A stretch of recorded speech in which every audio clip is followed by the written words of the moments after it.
रसूल अकरम सल्लल्लाहु अलैहि वसल्लम और इनके सहाबा रिज़वानुल्लाह अलैहिम अजमईन हज़रत अबू बकर रज़ी अल्लाह अन्हा और हज़रत उमर रज़ी अल्लाह अन्हा की कबूल की बेरुमती करने की बार बार कोशिश की गई। आप तीनों मदीना मुनव्वरा में मस्जिद नबवी शरीफ में दफन हैं। दुश्मनों ने बार बार कोशिश की कि इनके इज्साम मुबारक को इनकी कब्रों से निकाल लिया जाए ताकि मस्जिद नबवी शरीफ और मदीना मुनव्वरा तवज्जो का मरकज ना रहे। शेख मोहम्मद अब्दुल हक मुहद्दिस देलवी ने अपनी किताब तारीख मदीना में 3 बड़ी साजिशों का जिक्र किया है। पहली इब्न निजार ने अपनी किताब बगदाद की तारीख में लिखा है कि 386 हिजरी से 411 हिजरी तक एक फातिमी हुक्मरान मिस्र का बादशाह था और मदीना मुनव्वरा इसकी ज़ेर असर था। उस हुक्मरान की सोच और कोशिश ये थी कि रसूल अकरम सल्लल्लाहु अलैहि वसल्लम और इनके दो सहाबा कराम रज़ी अल्लाह अन्हुम के इज्साम मुबारक को मदीना मुनव्वरा से मिस्र मुंतकिल कर दिया जाए। इस तरह लोगों की तवज्जो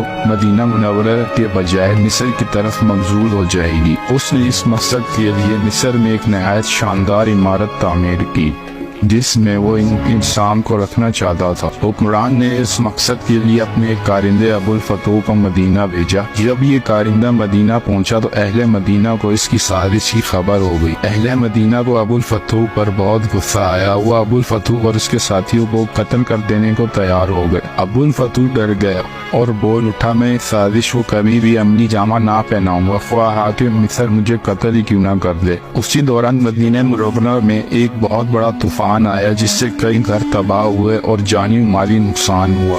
अबुल फतूह को मदीने से भागने का एक अच्छा बहाना मिल गया। इस तरह से अल्लाह ताला ने रसूल अकरम सल्लल्लाहु अलैहि वसल्लम और आपके सहाबा को इन मुजरिमों से निजात दी। उस हुक्मरान ने एक और कोशिश भी की लेकिन वो दोबारा नाकाम हुआ। दूसरी साजिश सोवियत के कौल के मुताबिक ईसाइयों ने ये साजिश 557 हिजरी में मरतब की। उस वक्त शाम के बादशाह का नाम सुल्तान नूरुद्दीन जंगी था और उसके मशहूर का नाम जमीलुद्दीन अस्फानी था। एक रात नूरुद्दीन जंगी ने रसूल अकरम सल्लल्लाहु अलैहि वसल्लम को ख्वाब में 3 बार देखा। हर बार रसूल सल्लल्लाहु अलैहि वसल्लम ने 2 आदमियों की तरफ इशारा करते हुए सुल्तान से कहा, मुझे इन दोनों की शरारत से बचाओ। उस रात नमाज़ तहज्जुद के बाद सुल्तान नूरुद्दीन जंगी ने ख्वाब में देखा कि रसूल करीम सल्लल्लाहु अलैहि वसल्लम 2 सुल्फी माइल रंगत के आदमियों की तरफ इशारा करके सुल्तान से कह रहे हैं कि मुझे इनकी शर से बचाओ। सुल्तान हड़बड़ा कर उठा, वजू किया, फिर नफल अदा किया और फिर उसकी आंख लग गई। दोबारा वही ख्वाब देखा, उठा, वजू किया, नफल पढ़े और सो गया। तीसरी बार वही ख्वाब देखा। अब इसकी नींद उड़ गई। उसने रात को ही अपने मशीर जमालुद्दीन मसली को बुलाकर पूरा वाक़या सुनाया। मशीर ने कहा, सुल्तान ये ख्वाब 3 बार देखने के बाद अब यहाँ क्यों बैठे हैं, उसका अब किसी से जिक्र ना करें और फौरन मदीना रवाना हो जाएं। अगले रोज सुल्तान 20 मखसूस अफराद और बहुत से ताइफ के साथ मदीने के लिए कूच किया और 16वें रोज शाम के वक्त वहाँ पहुँच गया। सुल्तान ने रोज़े रसूल पर हाजिरी दी और मस्जिद नबवी में बैठ गया। ऐलान किया कि अहले मदीना मस्जिद नबवी में पहुँच जाएं, जहाँ सुल्तान में ताइफ तकसीम करेगा। लोग आते गए और सुल्तान हर आने वाले को बारी बारी तोहफे देता रहा। इस दौरान वो हर शख्स को गौर से देखता रहा लेकिन वो 2 चेहरे नजर न आए जो उसे एक रात में 3 बार ख्वाब में दिखाए गए थे। सुल्तान ने हाज़रीन से पूछा, क्या मदीने का हर शहरी मुझसे मिल चुका है? जवाब इस बात में था। सुल्तान ने फिर पूछा, क्या तुम्हें यकीन है कि हर शहरी मुझसे मिल चुका है? इस बार हाज़रीन ने कहा, सवाए 2 आदमियों के राज तकरीबन फाश हो चुका था। सुल्तान ने पूछा, वो कौन है और अपना तोहफा लेने क्यों नहीं आए? बताया गया कि ये मराकश के सौम सलावात के पाबंद 2 मुत्तकी बाशिंदे हैं। दिन रात रसूल करीम पर दुरूद सलाम भेजते हैं और हर हफ्ते मस्जिद कुबा जाते हैं। फयाज और मेहमान नवाजी किसी का दिया नहीं लेते। सुल्तान ने कहा, सुबहान अल्लाह, और हुक्म दिया कि इन दोनों को भी अपने ताइफ वसूल करने के लिए फौरन बुलाया जाए। जब इन्हें ये खसूसी पैगाम मिला तो उन्होंने कहा, अल्हम्दुलिल्लाह, हमारे पास अल्लाह का दिया सब कुछ है और हमें किसी तोहफे ताइफ या खैर खैरात की हाजित नहीं। जब ये जवाब सुल्तान तक पहुँचाया गया तो उसने हुक्म दिया कि इन दोनों को फौरन पेश किया जाए। हुक्म की फौरी तामीर हुई। एक झलक इनकी शनाख्त के लिए काफी थी। ताम सुल्तान ने अपना गुस्सा काबू में रखा और पूछा, तुम कौन हो, यहाँ क्यों आए हो? उन्होंने कहा, हम मराकश के रहने वाले हैं, हज के लिए आए थे और अब रोज़े रसूल के साए में जिंदगी गुजारना चाहते हैं। सुल्तान ने सख्ती से जब पूछा, क्या तुम झूठ बोलने की कसम खा रखी है?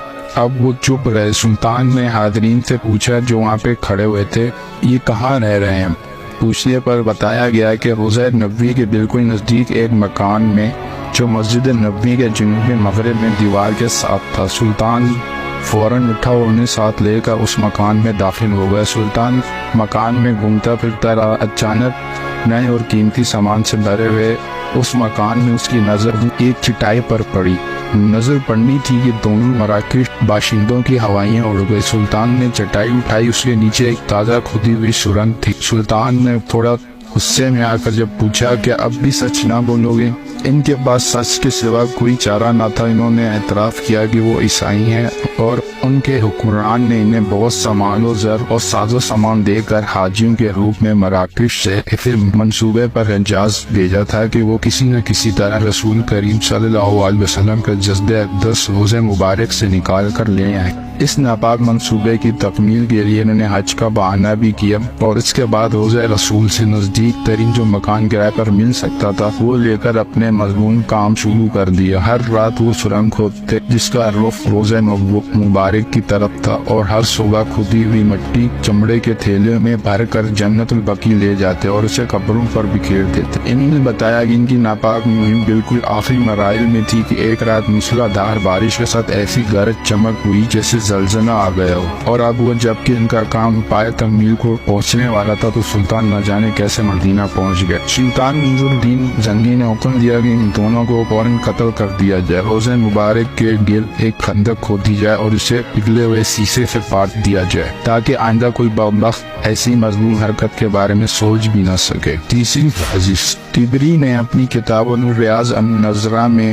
اس کا یوں ذکر کیا ہے: حلب شہر شام کے چند لوگ مدینہ منورہ آئے اور مدینہ کے گورنر کے لیے بے بہا تحائف لائے۔ ان کی خواہش تھی کہ روزہ مبارک میں داخل ہو کر حضرت ابو بکر اور حضرت عمر رضی اللہ عنہ کے اجسام مبارک نکال کر یہاں سے باہر لے جائیں۔ نعوذ باللہ۔ گورنر کی نے کچھ ایسی ہی ناپاک سوچ تھی، اس نے منظوری دے دی۔ گورنر نے مسجد کے خادم سے کہا کہ اگر رات کو کچھ لوگ آئے تو ان کے لیے مسجد کا دروازہ کھول دینا اور وہ جو کچھ کرنا چاہیں اس میں مداخلت نہ کرنا۔ عشاء کی نماز سے کافی دیر بعد کسی نے باب السلام پر دستک دی۔ خادم نے مسجد کا دروازہ کھول دیا۔ تقریباً 40 آدمی مسجد میں داخل ہو گئے۔ ان کے پاس توڑ پھوڑ اور کھدائی کے کچھ ہتھیار بھی تھے۔ خادم تھوڑا ڈر گیا اور ایک کونے میں جا کر بیٹھ گیا۔ یہ لوگ روزہ مبارک کی کمر تک نہ پہنچے تھے کہ اچانک ان کے نیچے کی زمین پھٹ گئی۔ یہ سب لوگ اپنے ہتھیاروں سمیت اس زمین میں دفن ہو گئے۔ گورنر ان لوگوں کا بے تابی سے انتظار کرتا رہا۔ بالآخر خادم کو بلایا اور ان لوگوں کے بارے میں پوچھا۔ خادم نے ان سے سارا واقعہ بتایا۔ گورنر نے کہا یہ کیسے ہو سکتا ہے؟ تم یقیناً پاگل ہو۔ خادم نے گورنر کو کہا کہ آپ خود اپنی آنکھوں سے دیکھ لیجئے۔ گورنر نے اس جگہ کی زمین کو دھسا ہوا پایا تو خادم سے کہنے لگا تم اس معاملے میں کسی سے ذکر نہ کرنا